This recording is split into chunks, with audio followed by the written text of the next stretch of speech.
we are on my live show. I want to welcome all of you. And as you know, as I said through all my videos this month, that it's the day after my birthday. Yay! You know, it's like your birthday. You look forward to it, you have it, you get all this attention and you get to do fun things. And then the day after you're like, okay, well, I guess it's back to reality. So it's back to reality. Here we are, my live. I'm so glad that you're joining me. I look forward to educating you on all the new laws that have come up in domestic, like I've been doing all month, but that we can talk about it. I can give you a little more insight.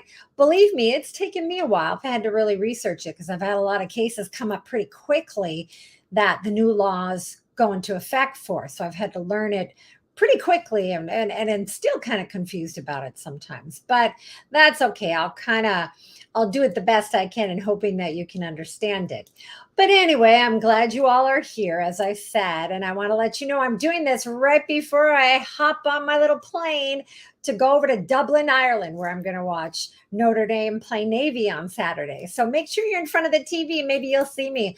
I don't know how big that stadium is. It's their soccer stadium, or those outside the US, their football stadium. So I'm not sure how many people, but maybe you'll see me there waving my little hands and watching the game. So I'm pretty excited about it. Not too excited about the flight, of course, because it's kind of a long flight, but I'm excited about getting there and seeing my other Notre Dame fans. So, and hopefully we beat Navy. I hope that your summer's gone well. I know that the summer is winding down for everybody. Kids are, at least here in Florida, kids are back in school. I know up north in the Midwest that they're heading back pretty soon. And so I hope everybody's kind of settling in and had a great summer and had a great time, and that we didn't run into any issues as far as time sharing. If you're sharing the children with their father or their mother, that you all went pretty smooth and you were able to take vacations and enjoy time with your family. And even though with everything going on in the world, the heat and the fires and all that, that everything that you did, that you did well over the summer, and that things were good for you and your family, and you maintained your health. And now we're heading into the downward slide to the end of the year. Can you believe it? Like next week, it's already September. I mean, that's just crazy to me. That now we've got September, October, November, December. And the end of the year is a wash because you got Halloween, you got Thanksgiving, you got Christmas. I told my family this year, we're not traveling for Christmas. It was crazy. Last year, I don't know if you remember, I told you that my flight just got canceled the day before we were supposed to leave on our Christmas vacation. And what was I supposed to do? Well, I couldn't do anything. So I figured we're just going to stay put where we're at this Christmas and have a stress-free holiday. So I hope you do the same as well, and that we're getting into the end of the year. Hello, Camille. How are you? Oh, I'm so glad you love my podcast. That's right. I have my podcast out. My podcasts are on, where are they? On Spotify. Law Time with Laura. And I try to take issues that the Supreme Court are of big importance and talk about. Like I talked about the web designer who didn't want to create a wedding website for LGBTQs. And so I talked about that. So make sure that you watch that. I kind of break down what the Supreme Court talked about, because sometimes even when I look at the opinions, I'm kind of like, and I went to school for this, so I have to kind of break it down and go through it step by step. And this opinion was like 70 some pages. Of course, I just look at the main issue, because a lot of times the justices, they'll dissent or they'll concur and they want to put their opinion in there. So it just kind of drags it on. But I just look at the regular opinion and what the final opinion was. So, but thank you. I'm glad people are watching my podcast. I enjoy doing it. The one thing I enjoy about it is I don't have to be on camera. I can have my hair can be a hot mess. I can be wearing my pajamas for all you know. And nobody has to see me. It's just my voice. So I do appreciate that in a podcast. But I also appreciate being on camera and having you guys see me and us interact and you send me questions. That's the one thing I do miss about the podcast is questions. I love questions and I love to answer those questions for you. All right. Let me take a deep breath. Everybody take a deep breath. Everybody there, you go grab your waters. I have my waters here. Grab your waters, your soda, your tea, your coffee, whatever it may be that you want to grab while you watch me. And hello. Oh, what a beautiful name. Abreu. Abreu. I hope I'm saying that correctly. What a beautiful name. Nice to see you too. Good afternoon. So grab your drink, grab your snack, popcorn, pretzels, a bag of M&Ms, who knows, and sit back. And if you have any questions whatsoever, we're going to get kind of technical here a little bit, and we're going to do some math, which I just want to predicate with. I am not an accountant, and numbers are not my forte, but I did do this little mathematical equation for you all to kind of figure out about alimony. So sit back, relax. If you have a question, please throw it up. I'm more than happy. Hello, Paula. How are you? I'm so glad. See, I love seeing your faces. I love that I get to see a little picture of you when you put up your question. I'm very much a people person. Let's get started. I do want to tell you that newscaster Sterling, she is already in Dublin, enjoying the fun, having a Guinness, having some Jameson. So there is no news to report today. I'm the one that's going to be giving you the news on the new law. So she's off in Dublin wearing her Notre Dame stuff, having a Guinness with the rest of the Notre Dame fans. I'll meet up with her tomorrow. Let's begin. As I've been saying all month, there have been a few changes. One big one in alimony here in the state of Florida. Please remember that I am licensed in the state of Florida. So everything that comes out of my mouth is Florida based. If you don't live in Florida, please get with an attorney in your state to find out what the law is in regards to the issues that pertain to you. I am talking strictly about people here in Florida. So with that being said, alimony was a big change this year. And let me tell you a little bit about alimony. As you know, alimony is something that a payor pays to the payee, whether it be a wife paying to a husband or a husband paying to a wife. There is absolutely no alimony, at least here in the state of Florida, for people that were never married. So if you lived with somebody for many years and you have children and you separate, you cannot claim alimony. The court will get rid of it. You're not entitled to it. It's only when you're a married couple are you entitled to alimony. Now, for many, many years, the legislature or many lawmakers have tried to abolish alimony, right? Have tried to get rid of it, saying, oh, we shouldn't have alimony. It shouldn't be there. Well, they came kind of close this time of abolishing alimony, but not quite. What they did get rid of was permanent alimony. Now, let me explain to you what permanent alimony was in the state of Florida. Permanent alimony was in a long-term marriage, which a long-term marriage used to be 18 years or more. So if I was married to my husband for 25 years, I had a long-term marriage. So either of us can claim alimony from the other one, and that would be permanent periodic alimony, meaning every month until such time as the payee, the receiving spouse, either dies, gets remarried, or is in a supportive relationship. What's a supportive relationship, you ask? A supportive relationship is I'm living with somebody and they're helping me pay the bills. We're splitting the bills.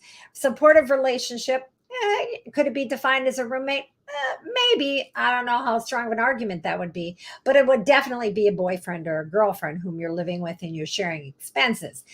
What the legislator looked at that when they said, hey, if you're in a supportive relationship, you should no longer get alimony. They're saying the payor shouldn't have to support you and your boyfriend or girlfriend when you're sharing expenses. So anyway, they abolished permanent alimony. Now, years ago, alimony used to be a tax break for the payor, meaning I'm paying you alimony. I can claim those alimony payments at the end of the year on my tax return and get a tax break. Fabulous, right? The payee, the person receiving it, has to claim it on their tax return as income.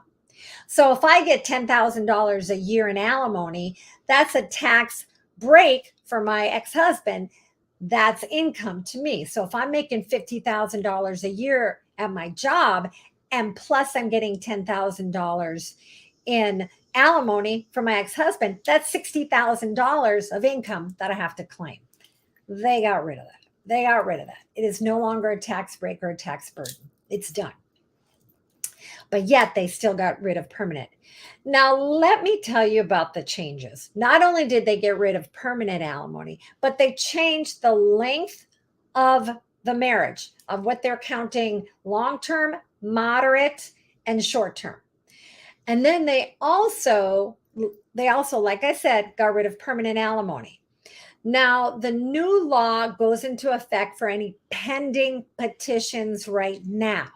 So if you got divorced in April, the law went into effect in July. It doesn't go retroactive. Yeah, run and go, hey, there's this new law and it should have been effective for my case.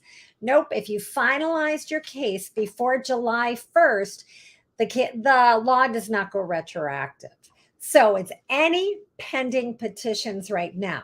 So if you're going through a divorce right now and you're requesting alimony, this law takes effect. All these new laws take effect. So it's anybody pending. Or if you're pending a paternity case, and we'll talk about that when we get to time sharing. Paternity case meaning you live together or you have a child together. Not or, you live together. Let's say you had a child together. Or maybe you didn't live together, but you had a child together, paternity case, you're now wanting to do time sharing with that child. And so if you have anything pending and it has not been finalized, then these laws go into effect. So, like we said, elimination of permanent alimony. So what alimony is out there for my client to claim? Well, there's temporary. Temporary, of course, is during the pendency of the divorce. Hey, you know, I'm just going to say my husband, because I'm married to my husband. So I'm going to him be the bad guy, right? My husband has left the house. He's now living on his own in an apartment. He's not sending me any money. I was dependent on his income to pay the bills, and he's not giving me anything. I need some money to get me through until this divorce is finalized or until I can get back on my feet. That's temporary. It's temporary for the pendency of the divorce until there's a final judgment, and then that's changed. So that's temporary. Then there's bridge the gap, we call it. What is bridge the gap? Just like it sounds. It bridges the gap from being married to single. Hey, I need some money to just get me over this hump, to get me to get into an apartment, get this and that, bridge the gap. Then we have rehabilitative alimony. Rehabilitative alimony, and I've done this a lot. I've done all these. I think I've covered every alimony there is. Rehabilitative means, listen, during the marriage, I didn't work. I was a homemaker. I took care of the kids. The kids are now raised. My husband has left me. And now I want to get back into law. I want to get back into practicing law.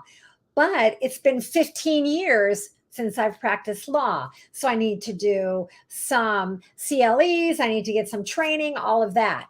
So I need some rehabilitative alimony. Now, rehabilitative alimony, you have to have a rehabilitative plan. You can't just say, yeah, it's going to take me about 10 years. No, you need to have a plan. I had a case where a woman, she wanted to be a medical transcriber. I'm not really sure what that is, but a medical transcriber. She wanted to do that. We had to set out the schooling would be, how much it would cost her, how long it would take, what she would make when she graduates. And we were able to get 3 years of rehabilitative alimony because it would take her 3 years to get the training, get a job, and get established. So we had to show that. We had to show the cost of tuition. We had to show the cost of books, the cost of supplies, all of that.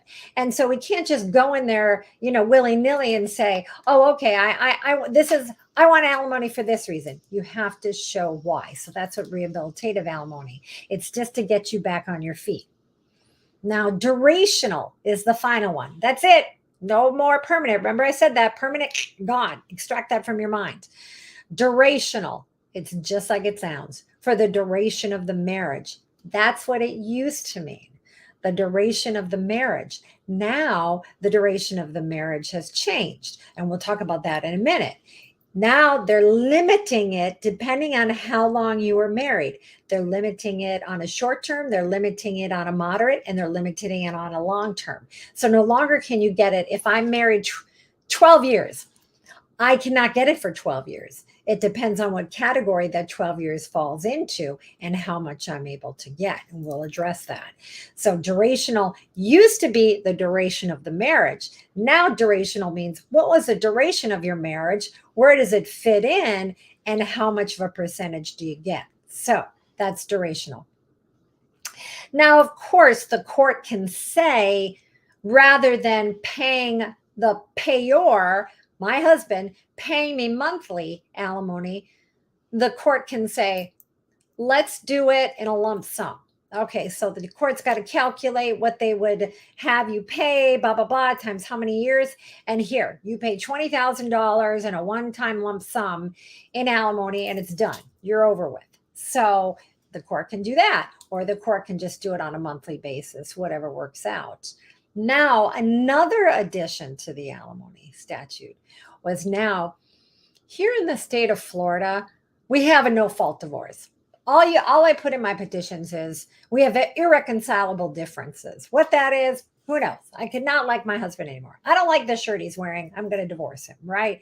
We don't have to prove anything in a divorce. It's just irreconcilable differences. But now what they're kind of putting in there, and people used to come to me and say, well, he had an affair and this and that, and the affair would have nothing to do with the marriage. But now it can affect your alimony because they can consider adultery and its resulting economic impact in determining the amount of alimony. I mean, did my husband spend lots of marital money and income on this, other person, putting them up in a apartment, buying them a car? There's one movie I like to watch, Uncut Gems. I don't know if you ever see it.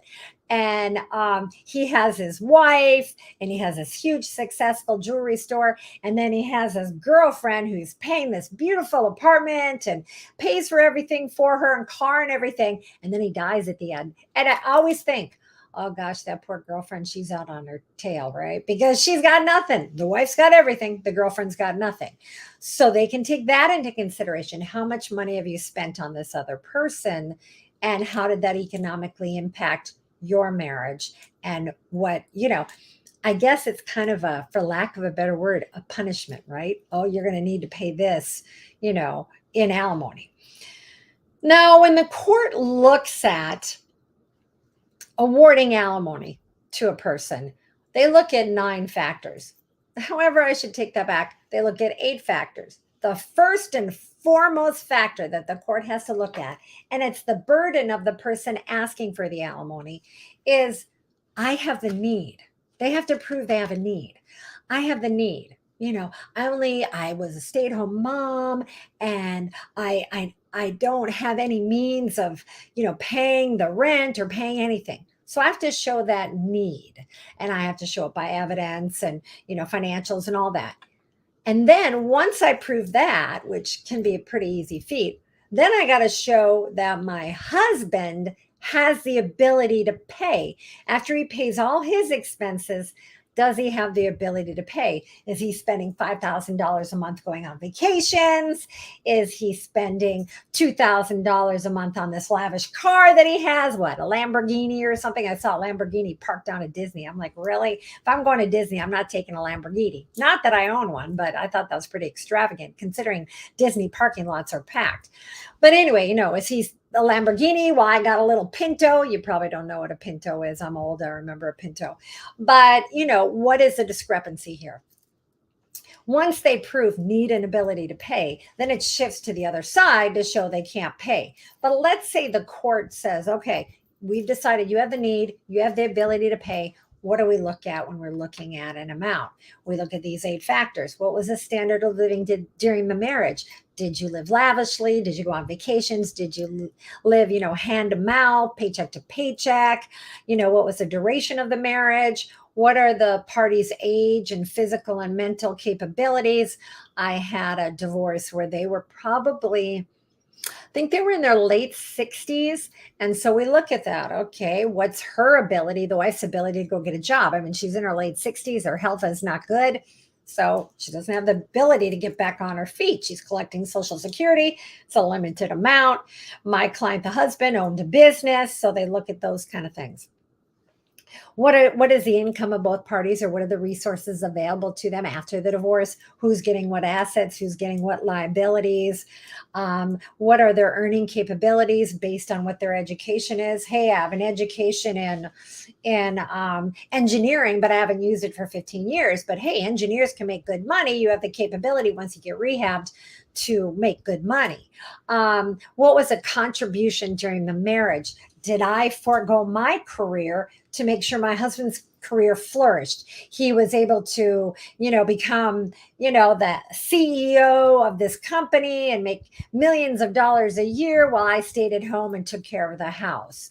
What are the responsibilities? Child rearing. I stayed home. I took care of the kids so you could go off and do what you needed to do. And then what the lovely court likes to always bring up is any other factor. I'm telling you that any other factor, it could be anything, right? Anything that's allowable or anything that's relevant. I always just think that's a catch-all. It's just a way for the court to say, okay, here you go. Just, tell us something to help us out. So let's say they go through all those factors. Now they look at your length of marriage. Remember, I told you we were going to talk about this. So it's changed a little bit. The length of marriage has increased a little. They've added a few years on. So we have first a short-term marriage. Now the short-term marriage used to be considered much less. Now I think it used to be like 1 to 7 years. Now it's, inception to 10 years. So it's anything below 10 years, which, I mean, if you think about it, 10 years is a long time, but apparently the legislator here in Florida thinks it's a short-term marriage. Then we have a moderate marriage, which would be 10 to 20 years, which is crazy to me because it used to be 18 and above was long-term. Now we're looking at 10 to 20 years is now that moderate. So remember I said, I've been married 12 years. That's now a moderate marriage. Now, long-term marriage is anything 20 years and above. So you've been married 30 years, you're a long-term marriage, end of story. Okay. So, like I said, we're looking at, now let me take a drink here, the length of marriage. Now let's go into how we calculate durational income. If you remember, I told you that durational used to be for the duration of the marriage, just like it sounds. Now we're cutting it up. We're not saying it's for the full length of the marriage. We're now cutting it. So if you're in a short-term marriage, remember 10 years or below, and you want some alimony, and let's say the court grants you some durational alimony, it can be no more than 50% of the marriage. So if you've been married 10 years, what's 50% of 10? 5. So you can only get that durational alimony for 5 years. Of course, there are exceptions, and I'll go over those with you, but you can only get it for 5. Now, moderate, remember, moderate is 10 to 20 years. So moderate, you can get no more than 60% of your length of marriage. And then a long-term marriage, you remember long-term, 20 and above, you can only get 75% of the length of marriage. So it's no longer, the length of the marriage. It's now what we call, a portion of it. So, Soul, hi, how are you? It's nice to see you. What if my ex stops paying the alimony that the court ordered? Oh my. What options do I have to make them stick to their end of the deal? Well, it's not even their end of the deal, right? It's a court order, right? You're not saying, hey, buddy, here, I lent you my car and you're going to pay me on it. Okay, shake, shake, shake. It's a court order. If you're telling me that the court ordered him to pay alimony, he's to pay you alimony until the court order is changed. So if he's not paying you alimony or not following the court order, you have the option of bringing him into court on a motion for enforcement, saying, hey, Your Honor, I have this judgment here. And in the judgment, it says my husband, my ex-husband, is to pay me, let's say, $200 a month in alimony. And he's not doing it. The court will then look at him and say, why are you not doing it?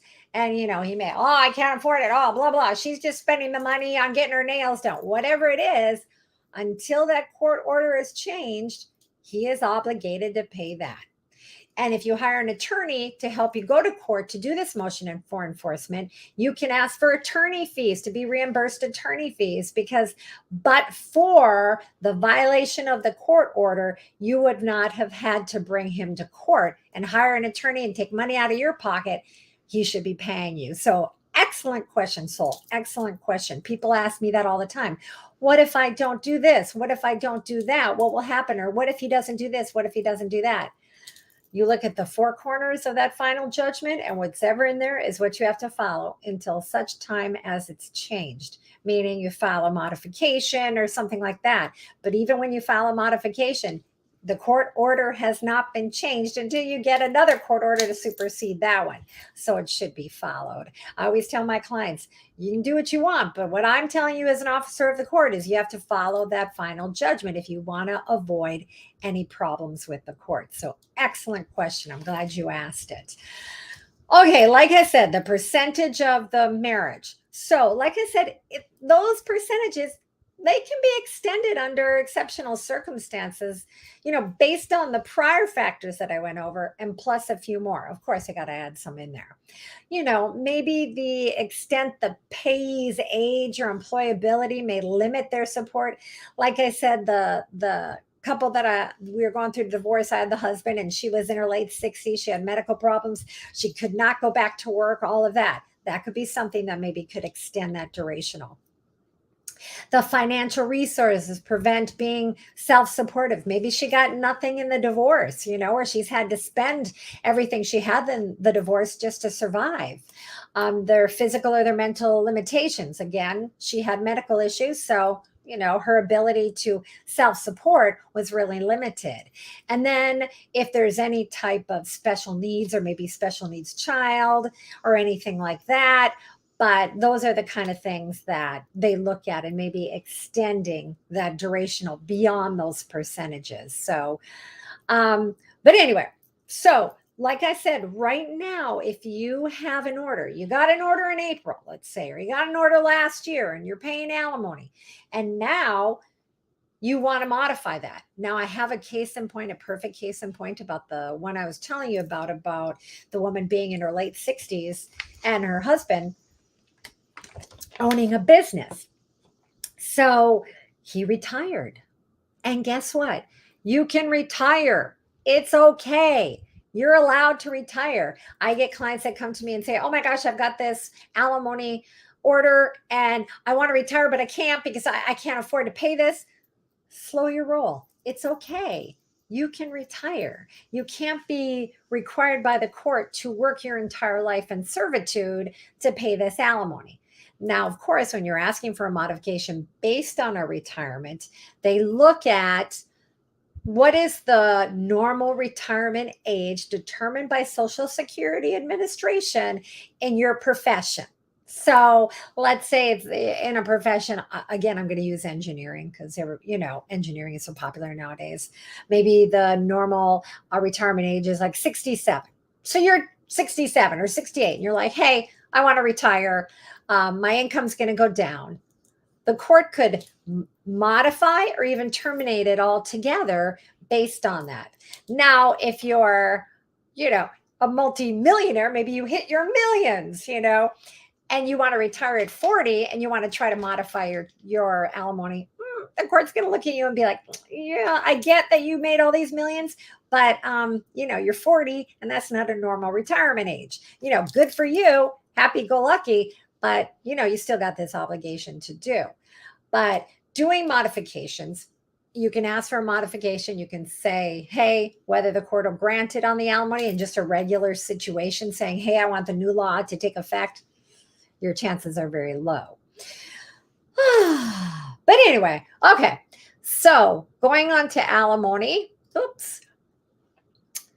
With the alimony, with the calculations that we're going to talk about, let me go to my little page here about the calculations because I had to write them down because they were very difficult to do.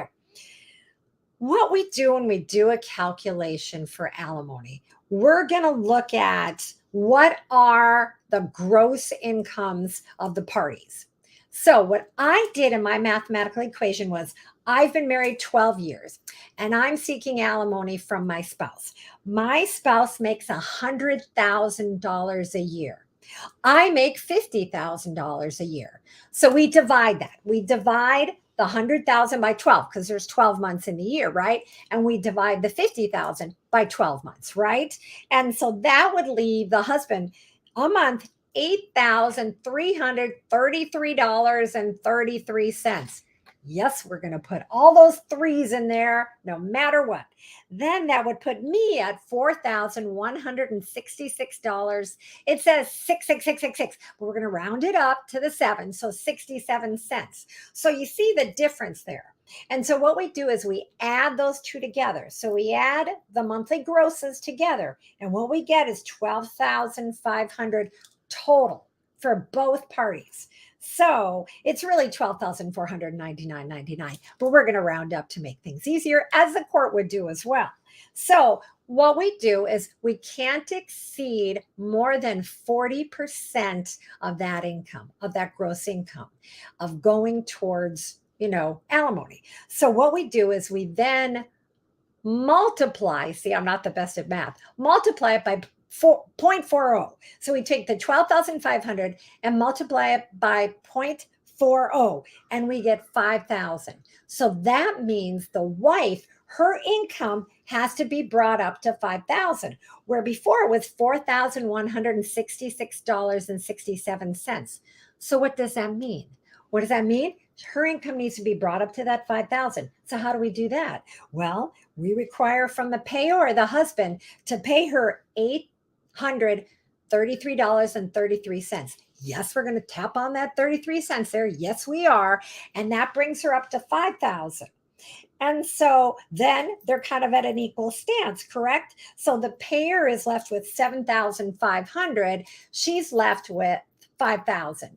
Now, that's a mathematical equation that's done after everything else has been decided. Need, ability to pay, the factors, the duration of marriage, all that. So that is something that I would bring forward. I would bring forward this mathematical equation to say, okay, court, you have decided I have a need. They have an ability to pay, all the factors, the duration of the 12-year marriage, all of that. So I would get that amount for the durational alimony, because it's a moderate term marriage of 60% of 12 years. And so I would get that. And then once that 60% of the 12 years is gone, my durational alimony is gone. So hopefully by then I will have secured the ability to take care of myself and become self-supporting. So, because as we said, and 60% of 12 years is about 7.2 years. And yes, we do put the 0.2 there. We don't round, let's just round it down to 7 years. No. We love those decimals in court. So we would put 7.10 years. Now, one thing is we cannot, and I repeat, the court cannot take so much money from the payor and give to the payee that it leaves the payor with less money, or it leaves the payor with income that they can't survive on. So we can't make one spouse rich while the other one is poor. The court cannot do that. So that's why they go into this whole mathematical equation. And I'm telling you, it took a while. And I know I apologize. Please, I apologize that I'm doing the math for you. And I'm sure your minds are, unless you guys are accountants out there, or you're a whiz with numbers. I have a friend, she was a president of a company, go figure. She could, boop, in her head. We were doing a garage sale one time. I'm so bad at math. And this woman wanted to buy some stuff and she didn't give me the right change. And I'm like, I don't know what she should get. And I turned to my friend and she's like, okay, here you go. She's just like, some people's minds work like that. My mind doesn't work like that. I have to actually sit down and do the calculations. So when I did sit down and do the calculations, that's what I came up with. So understanding that that's, of course, the amount is figured after everything else has gone through. Right? That's alimony. That's alimony in the state of Florida. Know that, again, I'm in Florida. Please, if you're going through anything right now, check with your state. Check with your state so that you're knowledgeable. don't ever walk into a courtroom and not be knowledgeable. I'm dealing with cases where they went into court, they didn't have an attorney, maybe the other side had an attorney, and it did not go well for them. And so I don't want that to happen to you. So please, because it's very difficult for an attorney to fix it after it's already been done. So please, if you're going through something, make sure you get with an attorney in your state. Okay, now we're talking about, let's move on. We're talking about we're talking about time sharing. So time sharing, there has been a little change as well, although I think it's kind of been brewing for a long time. And I think that the courts have kind of been following it as far as the rebuttable presumption of 50-50 time sharing, right? These children, you made these children with whoever you made them with, your husband, your wife, your boyfriend, your girlfriend, whoever you made these children with, they did not choose who to have as their parents, right? They just appeared, right? They just appeared into the world. That's what they think. They just appeared into the world. And there's a father and there's a mother. And so the courts understand that and recognize that and say, listen, it's in the best interest of the child to have contact both with mom and with dad, frequent contact, because they need that. Now, of course, there's issues where maybe the other parent is not there, or the other parent is not good, or whatever may happen that, of course, would play into this. But hi, Diane, how are you? I love your guys' pictures. You guys are fabulous. So let me take a second and answer a question. So when a judge is deciding on who gets to spend time with the kids in a custody case, what sort of things do they look at? Like what factors really sway their decisions in the end? Greetings from Miami. Yay. Hello, Miami. So let me get you. There are factors. It's in 61 I think it's 61.31. Let me get to it. Very good question. And Miami, I know, is very hot right now. So, but anyway, so they look at several factors and it goes into, I mean, a barrage of things. It just is ridiculous. Oh, I was correct. It's 61.13. And so they go into several factors. They are all the way through to, let me see, all the way through to T. And you know what T is, right? You know what T is. Any other factor, right? They always got to throw that in there because, it's a catch-all. They look at things such as the capacity and the disposition of each parent to facilitate and encourage a relationship, the division of parental responsibilities after the litigation, the capacity and disposition of each parent to consider the needs of the child over their own, the length of time the child has lived in a stable environment and their desirability to stay there, the geographical viability of the parenting plan, the moral fitness of the parents, the home and school community, any domestic violence, all of that. There's several of them there. And so they go through all that to say, okay, how are we going to do that? But again, Diane, very good question. Right now, what they're doing is saying 50-50, unless you show me something otherwise. 50-50 time sharing with the children. It's a rebuttable presumption. So what does that mean, rebuttable?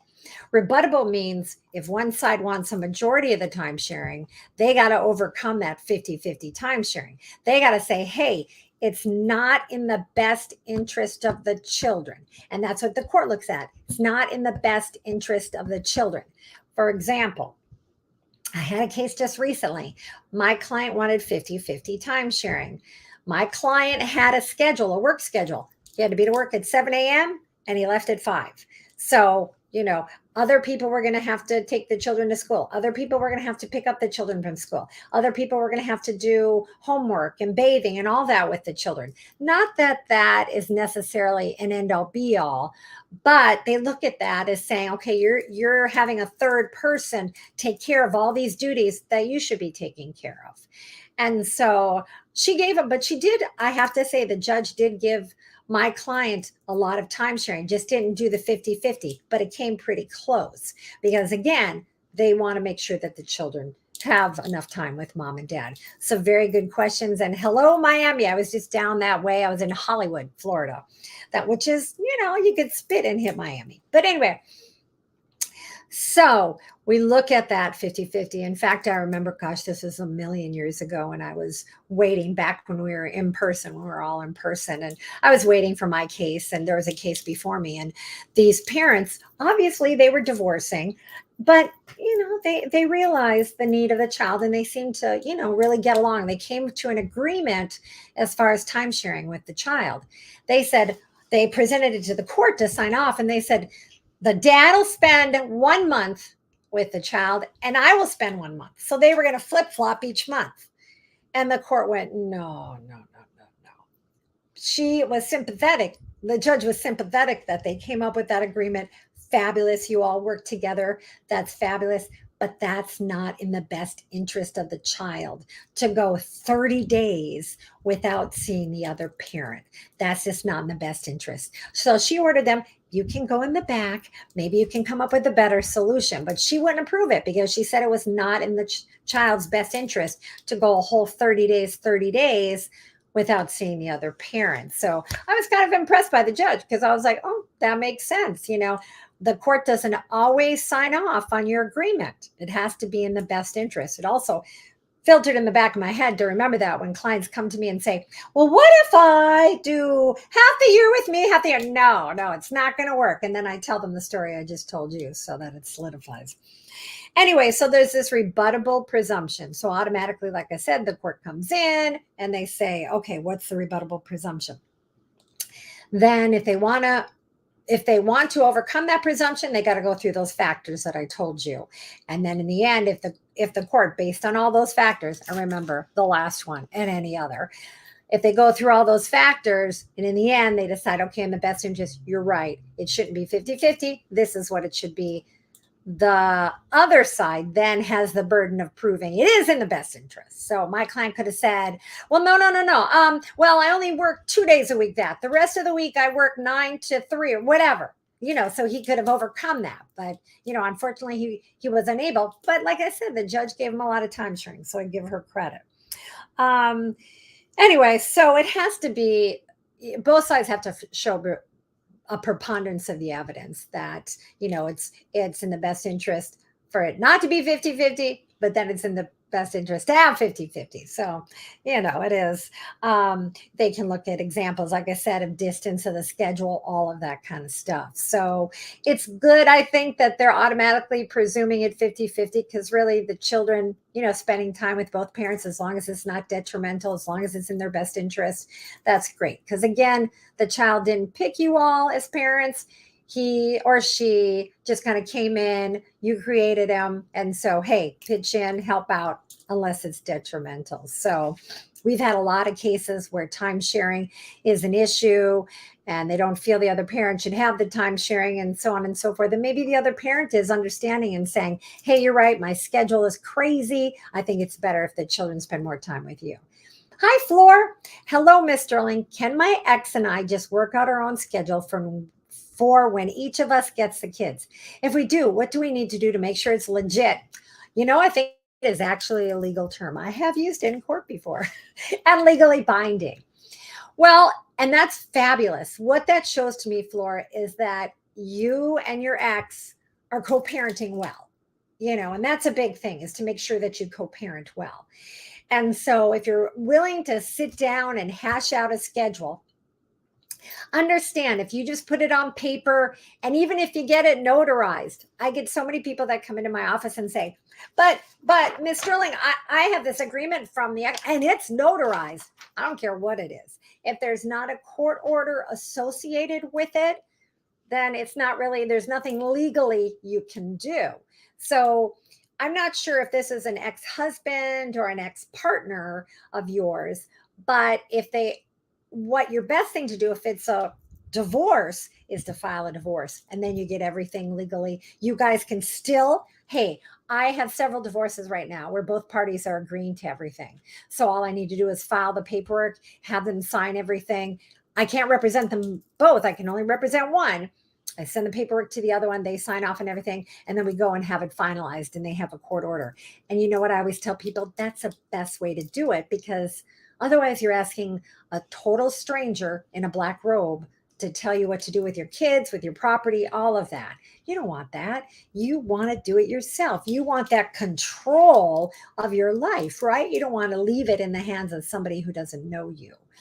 But anyway, so if this is your husband, I would recommend filing a divorce so you can get everything hammered out. You can do it, do the agreement, get an attorneys, they can finalize everything for you. If you weren't married, but you have, kids together, that's what we call a paternity case.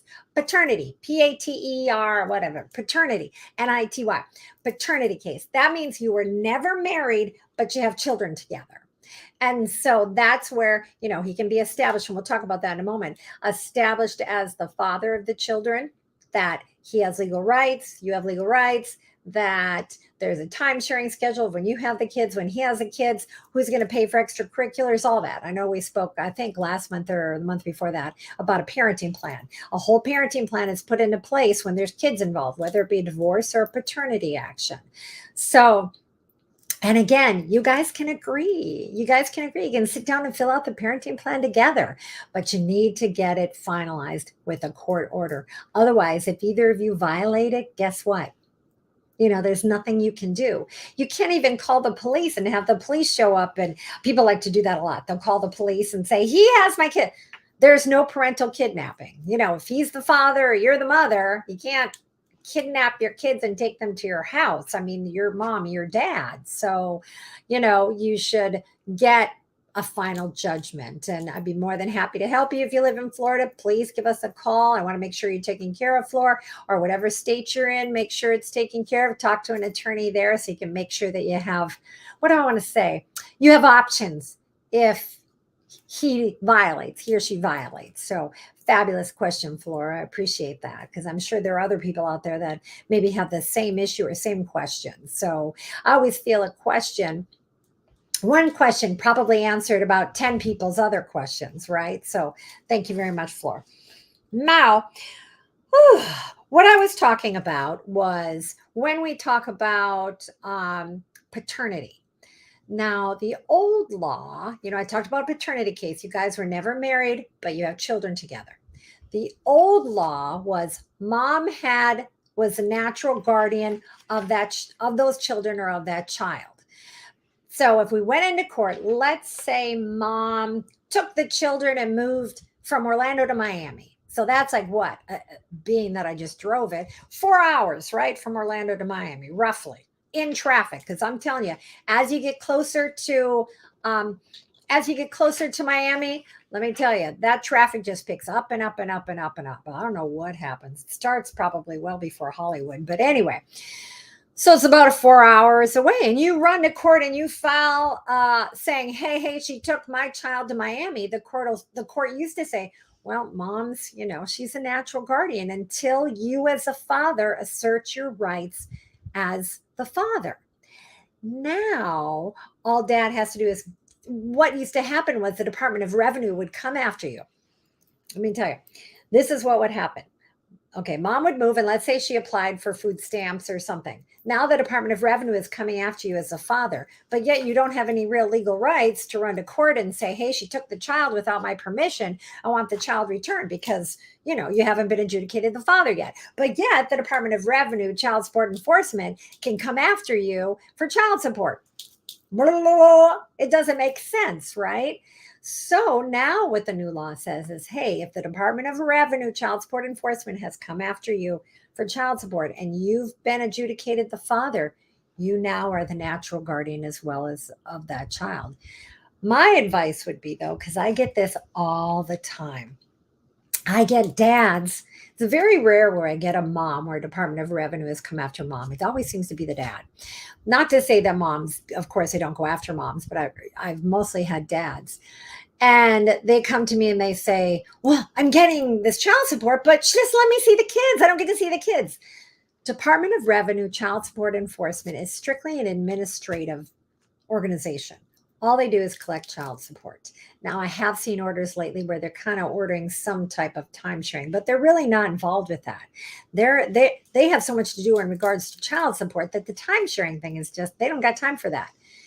So I always advise my clients, file a paternity case so you have time sharing. So you have that parenting plan of when you can see the children and when you don't.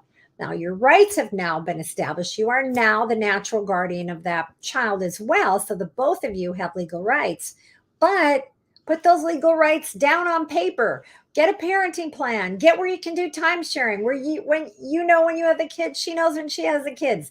And then, like Flora asked, if they violate, you have options to enforce that order. And you can call the police and say, hey, look at my judgment. I'm supposed to have the kids. Can you take those kids and give them to me? Now, I say that about calling the police. I don't know. It's really up to the police what they're going to do. Sometimes what they say is they just go, whoo, you guys go back to court. You need to deal with this. Or sometimes they will help out. So it's really just up to law enforcement what they're going to do. But now the state of Florida is giving dads a little more, what do I want to say? A little more rights and opening it up for them, because before they weren't really able to. Let me tell you, I've argued in court before when my client, the mother, has taken the kids, more than that 50 miles or moved outside of that 50 miles, and dad has filed something. I've argued, hey, she's a natural parent according to the statute.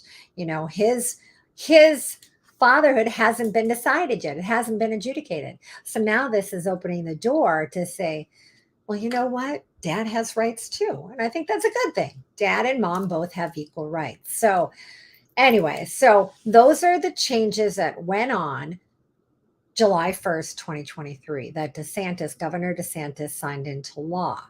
I know there's a lot of them. I know that, that we're going through a lot of them. I talked about the modification as well. The modification tweaked a little bit, not much, but it's worth talking about. What used to have to happen in a modification, you would have to prove in a modification of substantial change in circumstance since the entry of the final judgment. That was unanticipated at the time of the final judgment. They took away unanticipated. So all you have to prove is a substantial change. What's an example of that? I was laid off from my job. I'm not making the income I used to, so I need my child support lowered. Or we had a long distance parenting plan, but now I've moved back from Miami to Orlando and I want more time sharing. Those are substantial changes. And no longer do you have to prove that other little unanticipated. They got rid of that. Little change, but very powerful when it comes to a modification. So, well, I hope I answered all your questions. I know it was a lot of information. I know it was. My suggestion, please, please, please, if you have anything pending right now domestically, divorce, paternity case, child support, you seek the advice of an attorney. That's my call to action to you. If you live in the state of Florida, I am here. I wish I could be on this live 24/7, right? You can see me sleeping, but I can't. I have to get off at some point, right? I wish I could be here to answer your questions. I love answering your questions. I love your questions, but this is just, 50 minutes, an hour, maybe, to get some information out to you.